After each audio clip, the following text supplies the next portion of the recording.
Hello hi everyone welcome to my channel. ఇవాళ మన regular లైఫ్లో మనం యూజ్ చేసే మరికొన్ని తెలుగు వాక్యాలను ఇంగ్లీష్లో ఎలా మాట్లాడాలో క్లియర్ ఎక్స్ప్లెనేషన్ తోటి చూసేద్దాం. వీడియోని స్కిప్ చేయకుండా ఎన్ వరకు చూడడానికి ట్రై చేయండి. ఖచ్చితంగా మీకు ఉపయోగపడుతుందనే అనుకుంటున్నాను. ముందుగా అర్జెంటుగా వెళ్ళాల్సి వచ్చింది. అర్జెంటుగా వెళ్ళాల్సి వచ్చింది ఇలా చెప్పడాన్ని I had to go urgently. I had to go urgently అని చెప్తూ ఉంటాము. ఐ హ్యాడ్ టు గో అంటే నేను వెళ్ళవలసి వచ్చింది, నేను వెళ్ళాల్సి వచ్చింది అంటే వాంటెడ్లీ లేదా ఇంటెన్షనల్లీ వెళ్ళలేదు, నేను వెళ్ళాల్సిన అవసరం వచ్చింది అని చెప్పే సందర్భాల్లో I had to I had to go అని చెప్తూ ఉంటాము. అదే ఐ హ్యాడ్ టు ఈట్ అంటే నేను తినాల్సిన అవసరం వచ్చింది, నాకు ఇష్టం లేదు అలాగే తినాలి అన్న ఇంటెన్షన్ లేదు, అయినా నేను తినాల్సి అవసరం వచ్చింది అని చెప్పాలి అన్నప్పుడు I had to eat I had to eat అని చెప్తూ ఉంటాము. తర్వాత నేను కారుని ఎప్పుడు తిరిగి ఇవ్వాలి, నేను కారుని ఎప్పుడు తిరిగి ఇవ్వాలి ఇలా అడగడాన్ని when should I return the car, when should I return the car అని చెప్తూ ఉంటాము.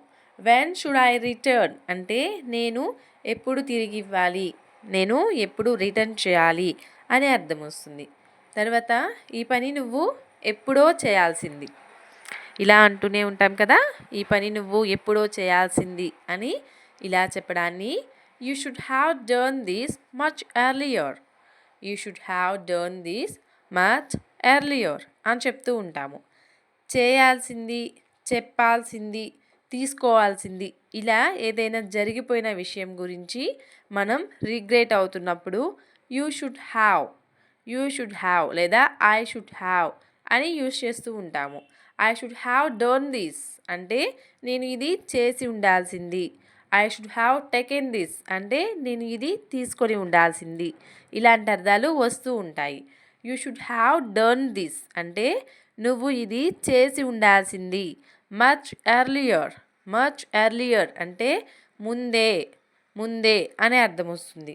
తర్వాత నేను ఇక్కడికి రాకముందే కాల్ చేశాను, నేను ఇక్కడికి రాకముందే కాల్ చేశాను ఇలా చెప్తూనే ఉంటాం కదా.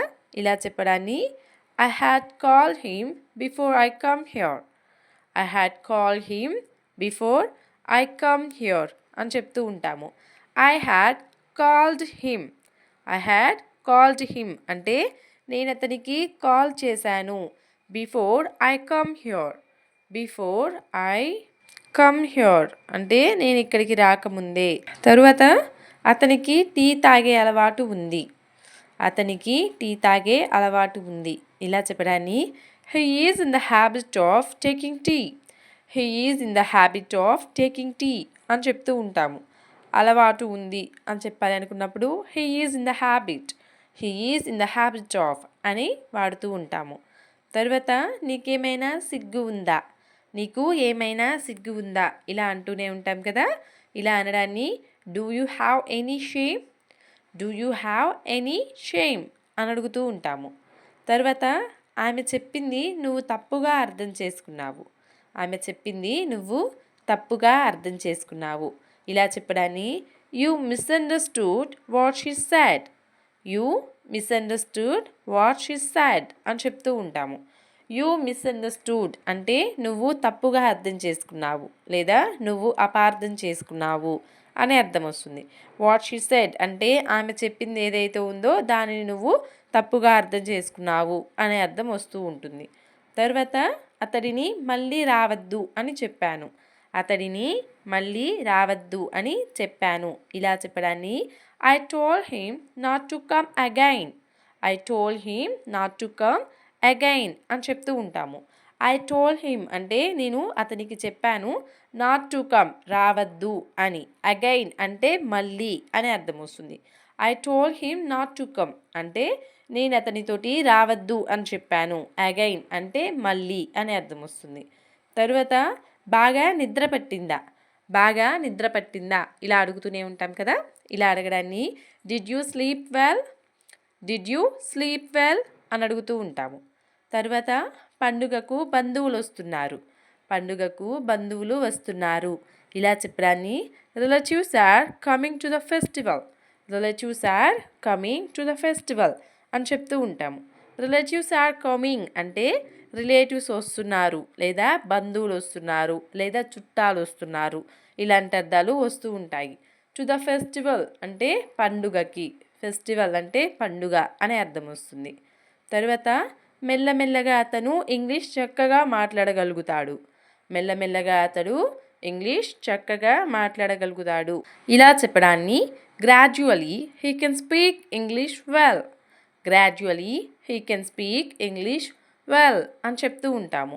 గ్రాడ్యువలీ అంటే మెల్లిమెల్లిగా, మెల్లిమెల్లిగా లేదా రాను రాను అనే అర్థాలు వస్తూ ఉంటాయి.